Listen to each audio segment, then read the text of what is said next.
Selamat datang di video pembelajaran sistem telekomunikasi. Pada kesempatan kali ini, kita akan membahas mengenai modulasi digital.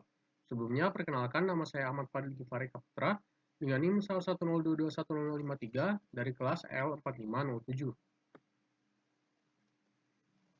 Sebelum kita membahas mengenai modulasi, kita perlu bahas terlebih dahulu mengenai alur transmisi dari suatu data.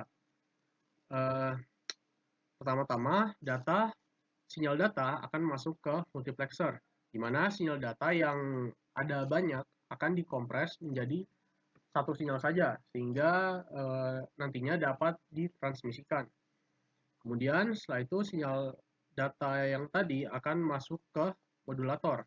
Nah, modulator ini akan kita bahas lebih lanjut nanti.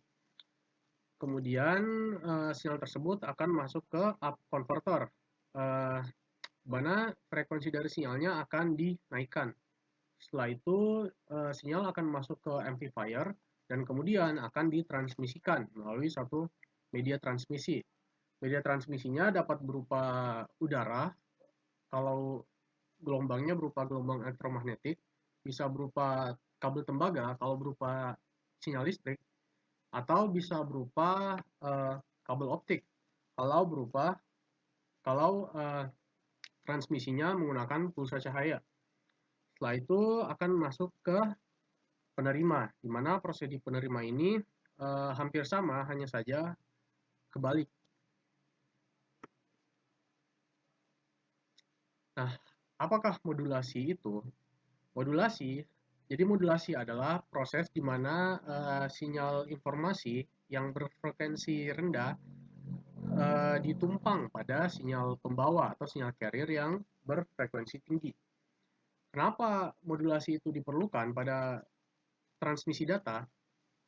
Karena uh, sinyal informasi yang berfrekuensi rendah harus melalui suatu kanal bandpass ketika ditransmisikan, sehingga perlu dilakukan pergeseran frekuensi pada sinyal informasi dari rentang frekuensi yang rendah menjadi rentang frekuensi yang lebih tinggi. Selain itu, modulasi juga dapat meminimalisir adanya interferensi atau noise, sehingga transmisi datanya dapat menjadi lebih efisien. Di sini terdapat gambar diagram singkat yang menjelaskan mengenai cara modulator bekerja. Di sini dari source ini terdapat sinyal data, kemudian masuk ke modulator, di mana di modulator ini sinyal data tersebut akan ditumpang oleh sinyal carrier, atau kasarnya kedua sinyal tersebut digabung sehingga nantinya dapat dimasukkan ke proses-proses selanjutnya hingga ditransmisikan. Nah, modulasi jenisnya terbagi menjadi dua, yaitu analog dan digital.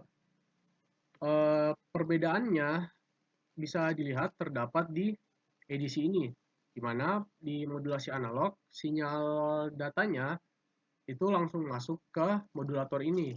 Setelah di modulator akan masuk ke proses selanjutnya hingga ditransmisikan.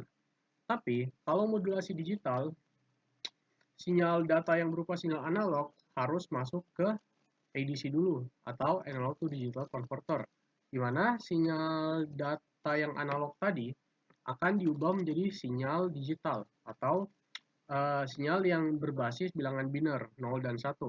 Setelah menjadi sinyal digital, sinyal tersebut akan masuk ke modulator. Kemudian akan masuk ke proses selanjutnya hingga ditransmisikan.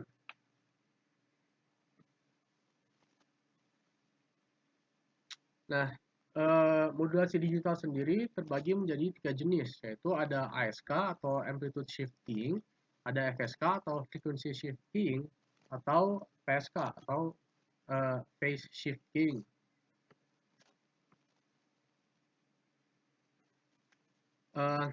Pertama-tama kita akan membahas mengenai Amplitude Shift Keying atau ASK. Nah, seperti yang telah saya sebutkan tadi, sinyal digital merupakan sinyal yang berbasis bilangan biner atau 0 dan 1. Artinya dalam sinyal tersebut terdapat bilangan 0 dan 1. Pada amplitude shifting bilangan 0 dan 1 itu dilambangkan dengan dua amplitudo yang berbeda pada frekuensi pembawanya. Bisa dilihat contohnya seperti di gambar ini. Di sini terdapat sinyal inputnya yang berupa sinyal digital, di mana lembah ini melambangkan bilangan 0 dan gunungnya melambangkan bilangan 1. Ini sinyal carrier-nya, yaitu sinyal berfrekuensi tinggi. Nah, di sinyal hasil ASK-nya bentuknya seperti ini. Bisa dilihat kalau bilangannya 0, maka akan dilambangkan dengan sinyal datar ini, atau frekuensinya rendah. Amplitudenya rendah. Dan bilangan 1 akan dilambangkan dengan sinyal seperti ini, yaitu sinyal dengan amplitudo yang lebih tinggi daripada bilangan 0.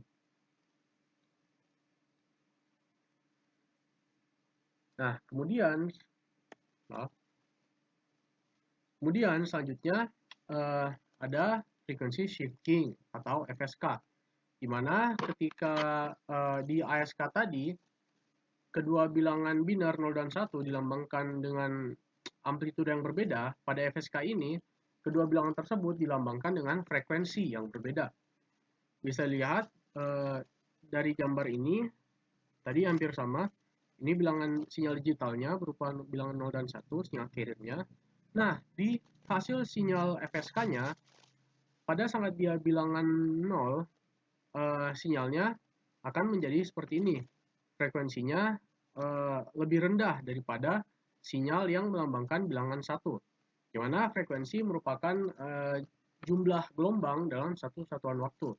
Nah, bisa dilihat di gelombang yang melambangkan 1, gelombangnya lebih banyak daripada gelombang yang melambangkan bilangan 0. Selanjutnya ada phase shifting atau PSK. Nah, di PSK ini bilangan 0 dan 1 dilambangkan dengan pergeseran fasa yang berbeda. Bisa dilihat contohnya seperti ini.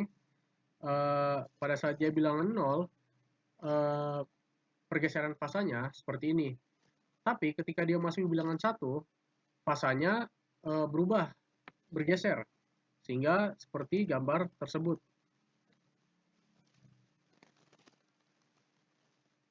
Ya, ini summary atau ringkasan dari penjelasan ketiga contoh modulasi digital tadi. Bisa dilihat seperti ini. Kalau bilangan 1 pada saat ASK dia mendapatkan sinyal dengan amplitudo seperti ini. Kalau FSK frekuensinya seperti ini, dan kalau PSK pergeseran fasanya seperti ini. Dan kalau 0, bilangan 0 kepada di ASK amplitudenya beda dengan bilangan 1, di mana lebih rendah. Kalau FSK frekuensinya lebih rendah daripada bilangan 1, dan PSK pergeseran fasanya berbeda dengan bilangan 1. Nah, di sini terdapat tabel yang menjelaskan perbedaan dari ASK, FSK, dan PSK. Nah, bisa dilihat parameter pertama yaitu dari bandwidth-nya, di mana di ASK dan PSK itu bandwidth-nya bisa dikategorikan sebagai rendah, dan di FSK bandwidth-nya lebih tinggi daripada modulasi digital yang lain. Selanjutnya untuk noise-nya bisa dilihat pada modulasi ASK, noise-nya lebih tinggi daripada modulasi FSK dan PSK. Nah, signal to ratio-nya juga sama. Jadi karena di ASK noise-nya lebih tinggi, otomatis di signal to noise ratio harusnya lebih rendah daripada FSK dan PSK. Karena signal to noise ratio melambangkan perbandingan dari sinyal dan noise-nya. Artinya, semakin tinggi signal to noise ratio, maka sinyalnya semakin bagus karena proporsi noise-nya itu semakin kecil. Kemudian untuk rate datanya bisa dilihat kalau ASK dan FSK itu lebih kecil daripada modulasi PSK. Nah, sekian dari video pembelajaran kali ini. Apabila ada yang kurang, mohon dimaafkan dan terima kasih.